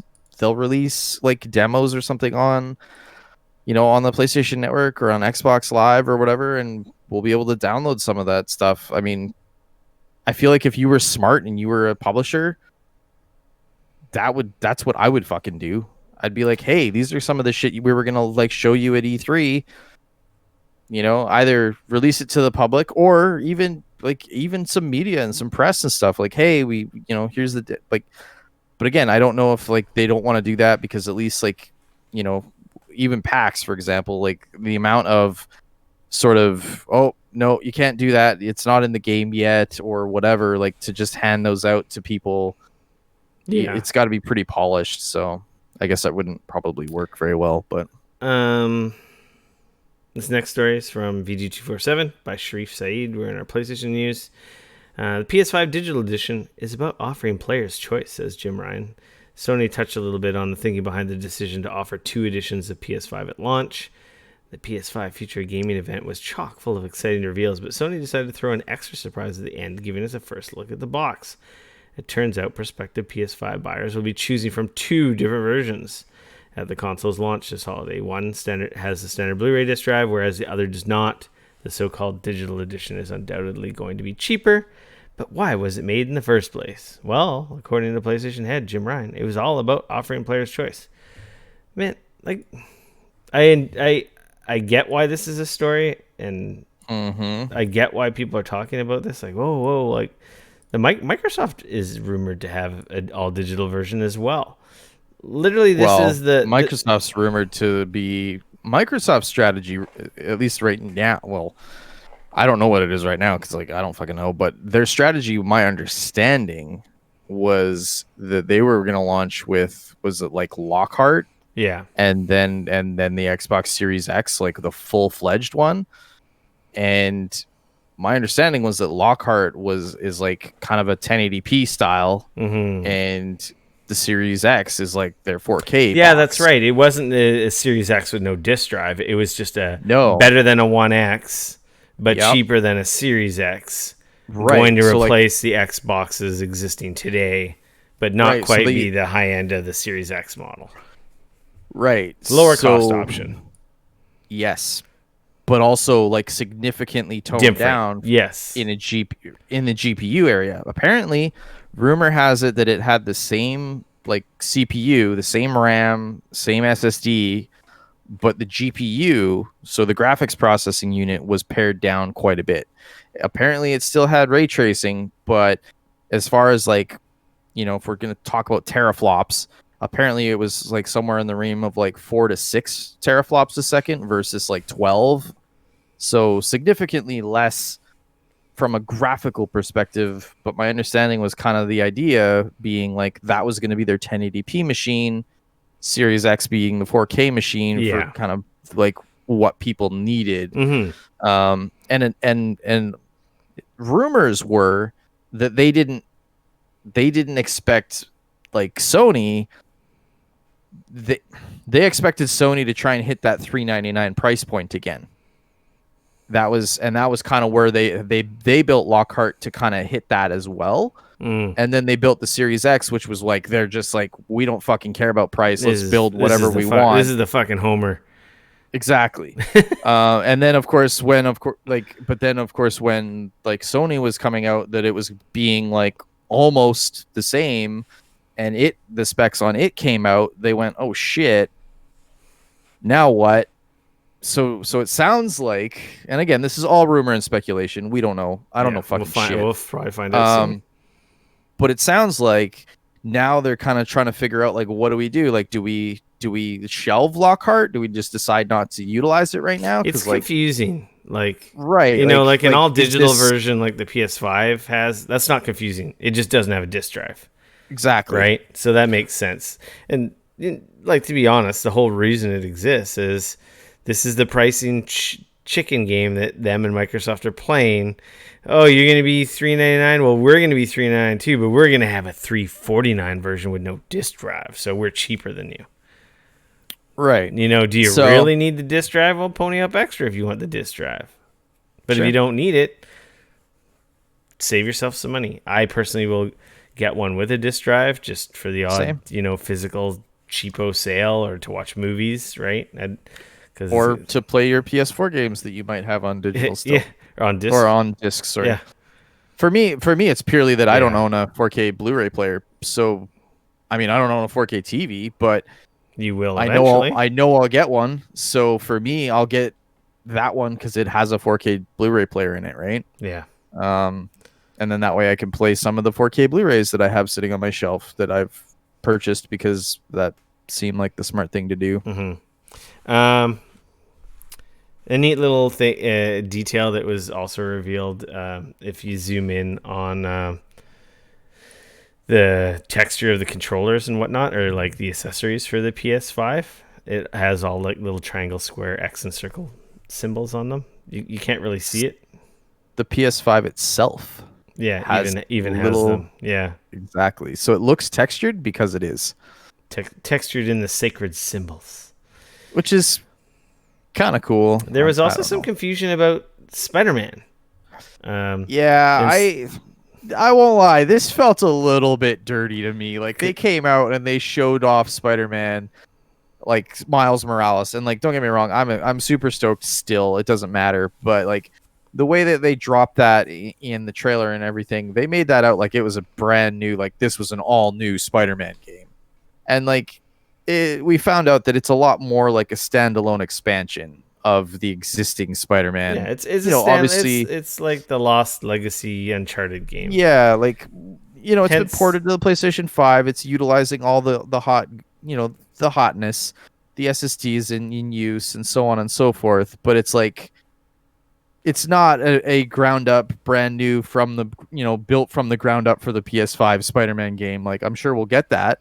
I'm sure I'm sure that that's I mean we already know what it like I don't know how big Insomniac is. I don't know if they can handle doing two games at once right now, but we know that they're obviously building Ratchet and Clank at the moment. So I don't know, do they have another team building Spider-Man 2?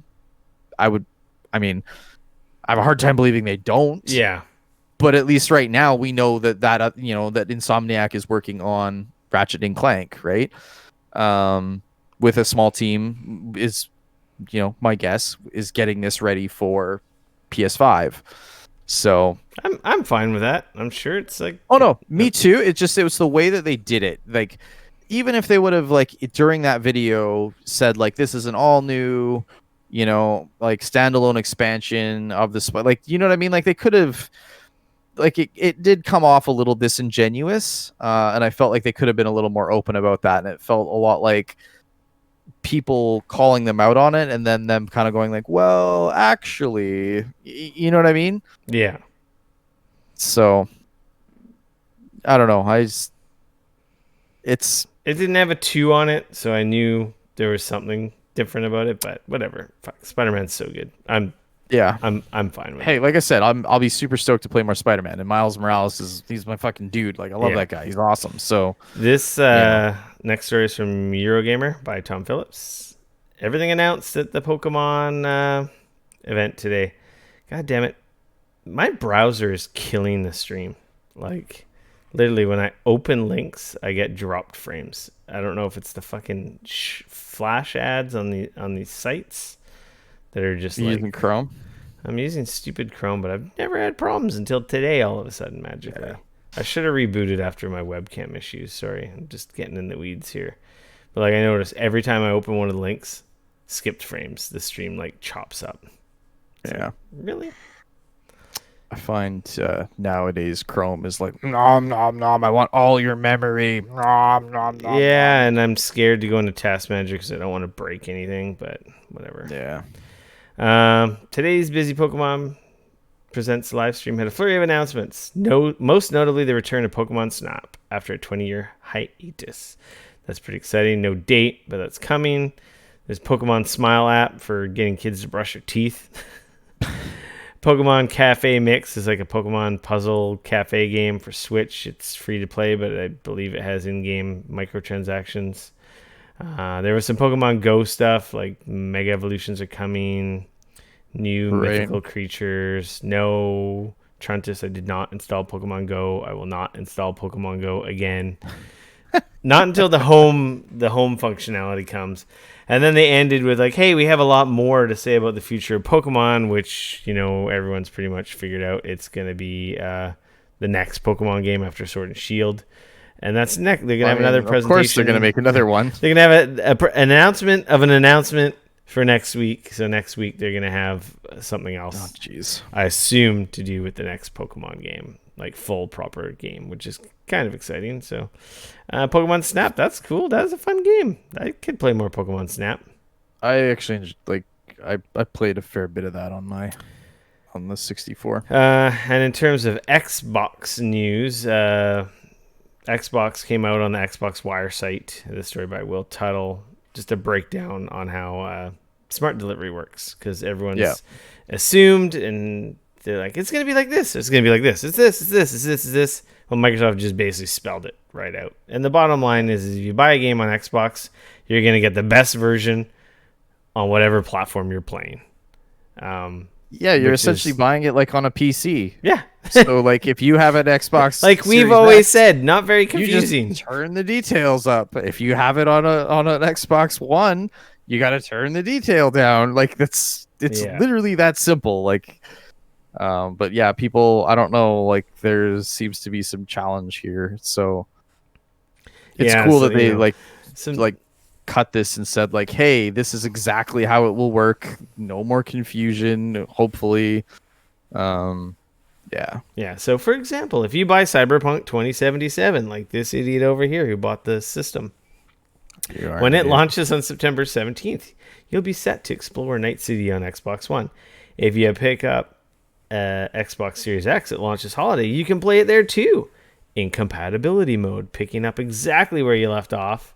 Then, when CD Projekt Red delivers an Xbox Series X optimized version of Cyberpunk 27, you'll automatically get the upgraded once it's Yeah. available at no additional cost. So, it's like the game's going to work in compatibility mode, which is like, hey, bigger GPU, faster processor. Hey, that means more frames. That means higher resolution, probably Yeah. less trickery to get us to those points. And then, of Sure. course, when they make a proper optimized version, then you'll probably get the ray tracing and like some of the fancier stuff that the Series X can really do that the other systems can't do. And it's free. Yep. So it's like you're safe to know. It's like, hey, Gears 5. I want to play the best version of Gears 5. I'm not quite at the end. I can just wait till the Series X and play it there in 4K 60 fancy bells and whistles. Or just know that your library, everything you have now, is going to fucking work on the Series X. Like that's an awesome selling point. Yeah. And or It's you can smart. go and or you can go backwards, right? Like I can play the game on my Series X upstairs on the fancy 4K TV, and then when I downgrade my Xbox One X down to the man cave, I can pick up my game there, play it in 1080p glory, running very Yeah. well. There you And go. pick up my save. Mm-hmm. It's I don't know, it's not that complicated, but it's an awesome selling point. See, Mike, the thing that kind of sucks is this kind of highlighted that I think some devs said that Sony doesn't have a plan for this and that it's up to devs. So, of Mm, course, leaving it up to devs, like, oh, some games will that's do it, some not games won't. awesome. Some games will fucking charge you. It's like, like we're pretty safe, all the first party shit. Like right now, I got Last of Us Yeah. Part 2, right? I'll probably be able to play that in some kind of enhanced form or upgraded version on PS5, and they probably won't charge me anything. But Destiny said you're going to get the next gen versions for free, but Sure. there'll be some other games that probably smaller or maybe just different games. Like, now you need to rebuy it. You want the PS5 version, you got to buy it again, Yeah. which is lame. I mean, ultimately, like, let's be honest, this is only going to be an issue for the first Yeah, for the while. first year, first couple months. While there's this whole, because we see this every console generation, right? Like, new consoles come out, you always have the games that, like, there's 100 million PlayStation 4s out there, so of course developers want to, like, I want to fucking build a game and sell it to those people. Like, I want to get in on that market still. Yeah, So naturally, but we also want to grow the PlayStation 5. So, so that you end up with that weird and sort of thing, right? there's also the whole PlayStation thing. Is like PlayStation 5 games are only on PlayStation 5. Yes. Like if it's a PlayStation 5 game, there ain't no PS4 version. So there is no No. smart delivery. So there's that concession too. Sony's kind of like, no, we don't want to have one foot in the past. We're going whole hog forward, right? But it'll No, be and I mean, like, that makes, like, depending on the type of game you're building, though, that makes perfect sense because the technology is, especially from, I know we talk about it a lot, but like SSDs, like, they make a huge difference. And so going from that to go backwards to a PS4 that doesn't, like, you can't, like, that's the thing that I kind of worry about with like the Xbox stuff is it's like if you need to be building games, like how, like, so much of the potential in building these games and building these worlds and so on and so forth, like we saw in the Ratchet and Clank demo, um showcase that they did there. You can't do that on current gen tech. That's the thing, right? Where yeah. where he's shooting himself through portals, you're literally loading an entire other world within 2 seconds. Like, you can't do that. So when you're saying like, okay, well, we need to also build that for the PlayStation 4, like what Microsoft is saying, like, okay, well, we need to make sure that, you know, Gears 6 or Halo Infinite, sorry, is is also playable on Xbox One. It's like I see what they're doing and I appreciate it, but at the same time, for me personally, I don't want that. I want my games to be built for the new hotness, and I Yeah, want them you to don't like want them be to able to hold. You use don't want to that. restrain anything to satisfy the people who are essentially Totally. dragging us back Right. because they don't Because want to like let's be adopt. honest, we're 7 years, baby. Like Yeah, you need it's to move on. yeah, It was a like great that had relationship while it lasted, but you know what? right. It's not me. It's you. Like So like that's so that's the thing, right? Like so like on one hand it's, and like it's cool though, like the thing that I do appreciate about this for them saying like, look, all of our games that we're launching right now will be playable on and everything back compat, which is rad, great. And anything essentially that gets updated for the Series X, you will just if you own that game, you will automatically get the best version. So it's just like putting it on a PC and essentially turning the graphics up to high, you know. Not too often. To be fair though, there has been some situations where they release a new version of a game and it's a remastered version or whatever, and you got to pay for it again. Same yeah. on PC, same on console. That's just the way it goes, right? But this is cool because it allows you to go like, hey, I now have a 4K TV and I want to play that shit in 4K. Microsoft's like, sweet, we can do that. And we recognize that you've got a Series X, you got a 4K TV. Here's the 4K goodness. Have at her. It's like an automatic way of when we're on a PC, we launch the game and then we go resolution, graphics, and we just fuck with all that shit, right? We just do it manually. They're doing it essentially automatically on the Series X. Yeah. So, Public service announcements. Epic Game Store freebies this week are Pathway and the Escapists 2. So they're not quite live yet if you're watching live on Twitch, but when the podcast comes out on Thursday, those will be your freebies for the week. yep. And with that being said, we're into our free for all, and Dane added Knives Out. I watched that on a plane actually when I went to Florida. Nice. Before Yeah, this chaos started. we watched that last weekend. I think it was on Amazon Prime. Yeah. It's a fun movie. It was great. I really liked it. It had me guessing.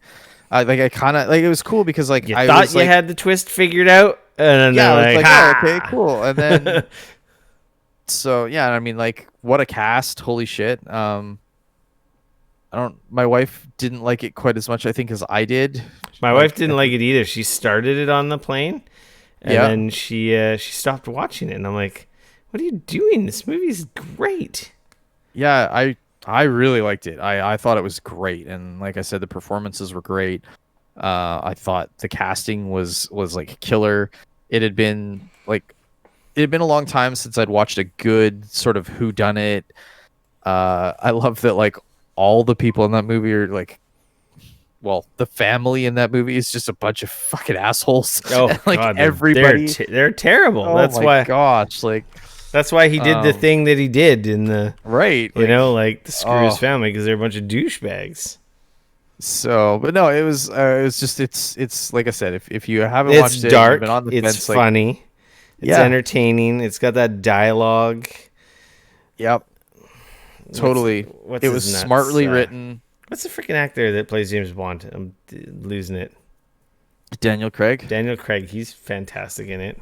Yeah, he's really good. Everyone's pretty fantastic in it. Chris Evans is in it. He's great. Like honestly, like the cast of that film it's outstanding. Yeah, a lot of people. It's a fun movie. I thought it was really fun. Like They're making a sequel, but is it a sequel with the same people, or is it around the detective and going to be a different story? I'm pretty sure it's around the detective with a different story. Yeah, because they wrap that up, right? Like, there's no loose ends to that. I mean, I don't think so. It wouldn't make sense to follow that family again, but definitely makes sense to follow his character again. Yeah, and do a murder mystery all over again.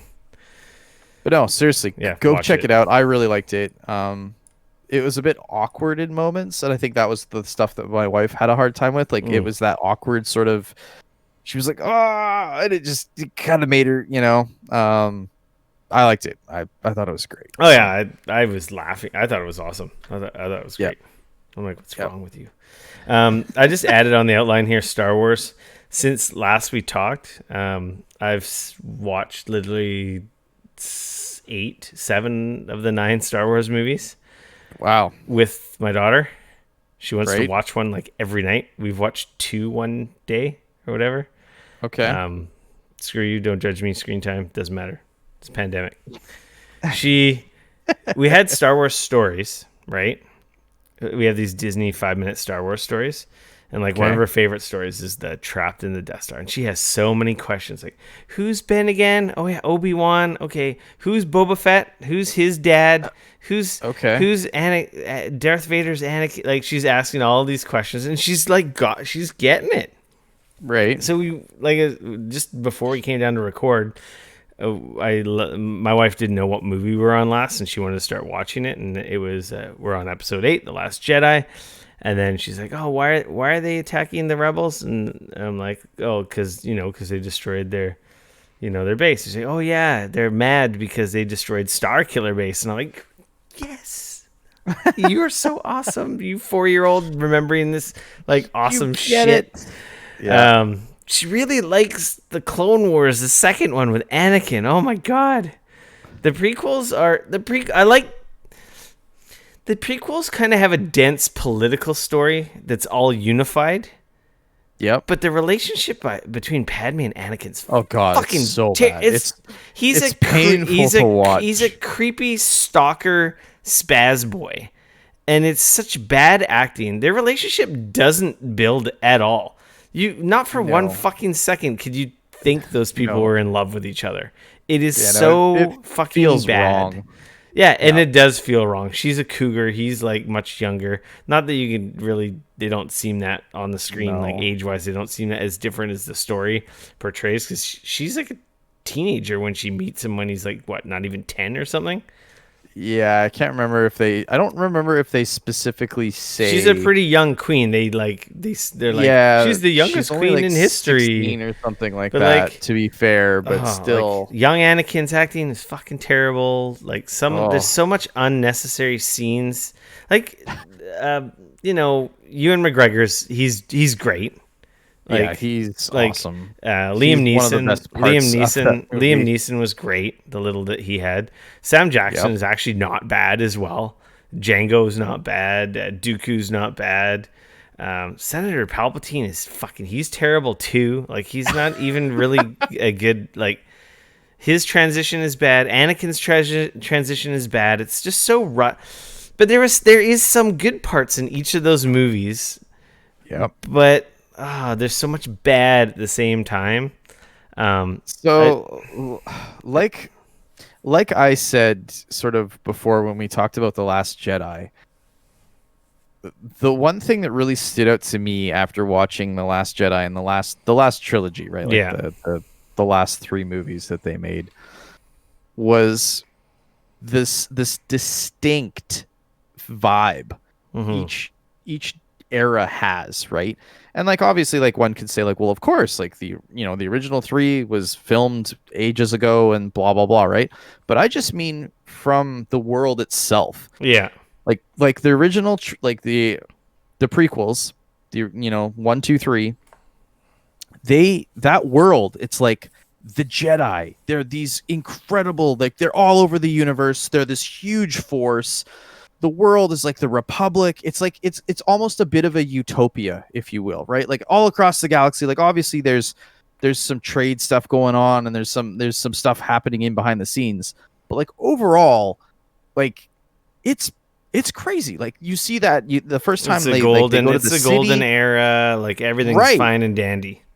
Everything is clean, everything, like, you know what I mean? Like, and they're training thousands of these badass space ninja Jedis, and they're training them since they're tiny.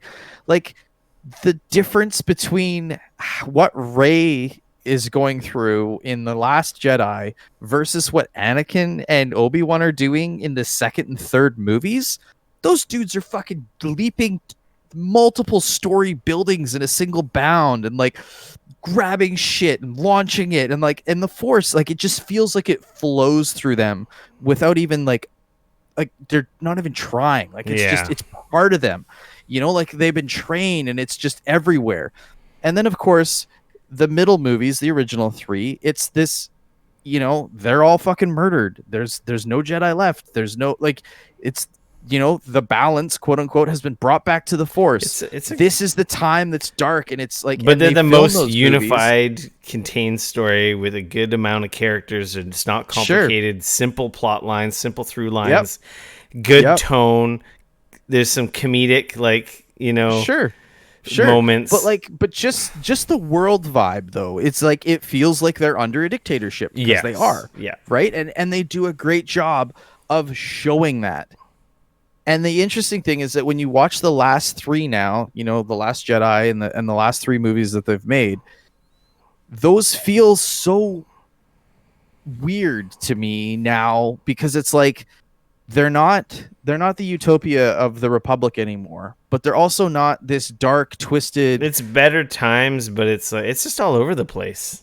Right, but it's still, so like, that's what I was saying. Like, when I watched The Last Jedi, like, one of the things that really stood out to me was just like, here was Rey, here was, you know, these people, like, they have, in some ways, their Force powers are incredibly raw, and like, so they have a certain strength that's there, but everything is difficult. It's like, they've clearly have not been trained or taught how to use the Force. And like, watching those original, or the prequels, and then watching the newest using one, all their Jedi powers in the prequels is very graceful, and like you said, like, it's like ballet. It's so effortless and smooth, and it's honestly, it's incredible. Like, some of the choreography and some of those scenes, especially in the third movie, they're crazy. The third movie is the best. The third movie is the best of the prequels for sure. Anakin still sucks, but then you watch in the newest ones, and like, oh my gosh, like, I just wish, like, we're on Last Jedi, which I have issues with, because that one takes a left turn, and then we never got to see what was going to come to that, because the Rise of Skywalker, it's a decent movie, like, visually and artistically and like production wise.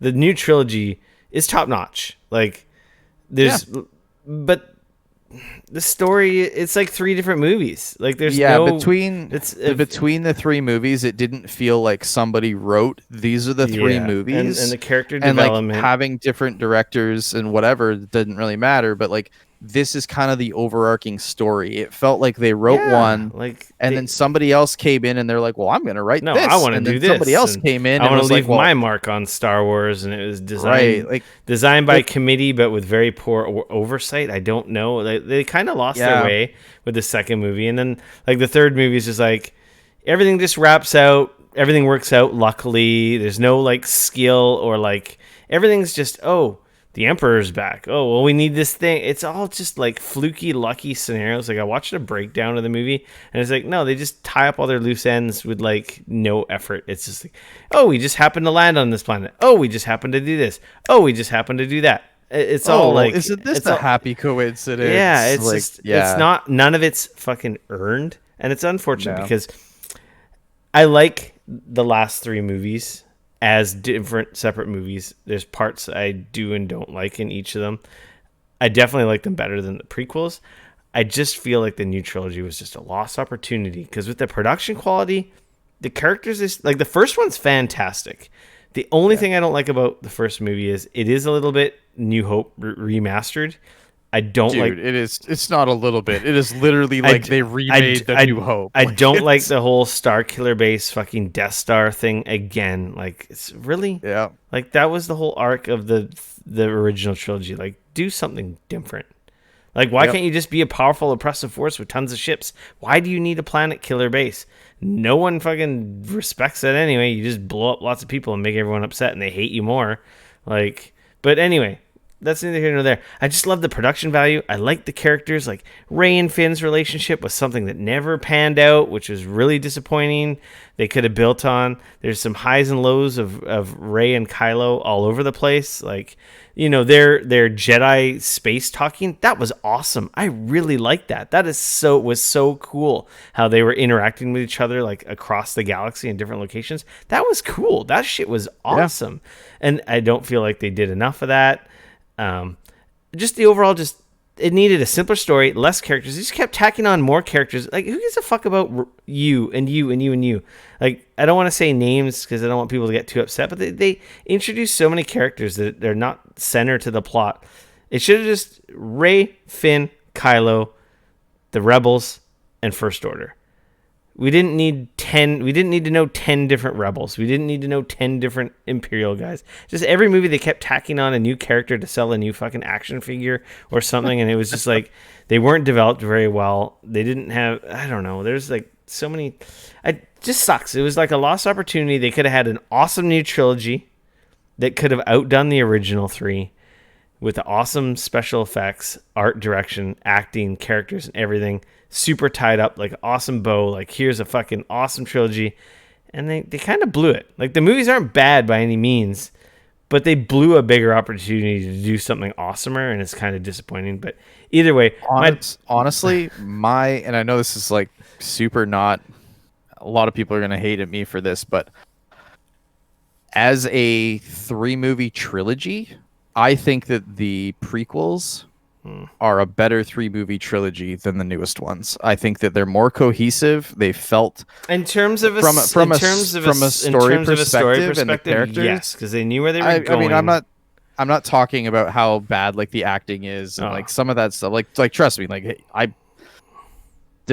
they made some decisions there that are very poor. But like I just mean like overall as a story, as a cohesive 3-movie trilogy. Yeah, it felt like a 3-movie trilogy. Like 1 happened, 2 happened, 3 happened, and it the follow the like. Yes, there's plot holes, whatever, because it's a movie. Of course, there's gonna be. But it ended, and it felt like it went into the original 3, which of course we know, like they feel. You know what I mean? But like you said, like these newest ones, they feel like 3 very different movies that are kind of connected by some characters. But they don't feel like a cohesive. Yeah, we don't get very good payoffs. Some of the redemption is not earned, and it just could have been so much better. The prequels, though, fuck, the acting is so bad, and Anakin's turn was not handled very well either. No, and his acting is so goddamn fucking awful. Like, it is awful. Like, I don't know how they didn't recast him. Like, it's like, I don't. You gotta so. I've talked to a lot of actors about this, and I don't know how. Like, this is the problem. I know some people blame George Lucas. I don't know how much of it is the director and how much of it is the actor, because like the there's original definitely trilogy is good. It's the same guy, and the original trilogy was when he was less talented and a newer director. Like, that's what I don't get. But my point is like we've seen pretty much all of those other people in other things, and we know they can fucking act. So like that's the thing that I like. The moral, the point of the story is my 4-year-old has almost seen all the Star Wars. She loves them all. She has a million questions. I'm so impressed by her memory. I'm raising her right. And then maybe when she's a little older, we'll watch Mando, the best Star Wars thing. But like I said, she wants to watch Rogue One, though. She knows about Rogue One. I guess my sister-in-law mentioned Rogue One, and now she wants to watch Rogue One. Though I think Rogue One is the most adult or most dark. It's pretty dark. I believe it was the only one that was rated R, wasn't it? I don't know if it's rated R, but either way. So anyway, it's kind of fun. Yeah. She loves Star Wars. But like I said, for me, watching the new ones made me appreciate the prequels more in a weird way. Yeah, I could see it. So. I watched them again, and they're not as terrible, but they're terrible. They're not terrible. The original 3 are still the best, which just sucks. This sucks to me because I wanted the new trilogy to outdo the original, and it had the potential to, and they fumbled it. I think they fucked it up. They Game of Throned it. Started out strong, finished weak. Dane, With that being said, I think we have an episode 259 in the gigabits and in your ear holes. I apologize, everyone, for the stream breaking up a little bit. I think next week I will make sure my camera issues and tech issues are all working. Maybe I'll have to look at running a more lightweight browser. This computer, the podcast computer, is getting a little long on the tooth. It's kind of why I want to build a new PC, because I want to make my gaming PC the podcast production PC, but I don't want to build a PC yet. So this fucker's got to last a little longer. Yep. Anyway, you can follow me on Twitter at RickF, no K, RICF. You can come hang out with me on Twitter at Dane Cody at DAYNECODY. Like, follow, subscribe, twitch.tv/Geekoholics. We're Geekoholics Twitter, Facebook, Instagram, all that stuff. We stream weekly, Wednesdays, 8 p.m., plus or minus, depending on events delaying the show or if we're sick. But of course, we're a podcast first, and we appreciate those podcast reviews. If you haven't yet, please leave us a review on the Apple Podcast app. And or, if you haven't subscribed to the YouTube channel, subscribe to the YouTube channel. Or obviously, if you don't do any of that stuff, if you see us on the Twitters and the Instagrams, the social boosting, the retweeting, all that stuff is much appreciated. We don't ask for much. So, yeah. With that being said, Dane, I think we are out. Spider-Man.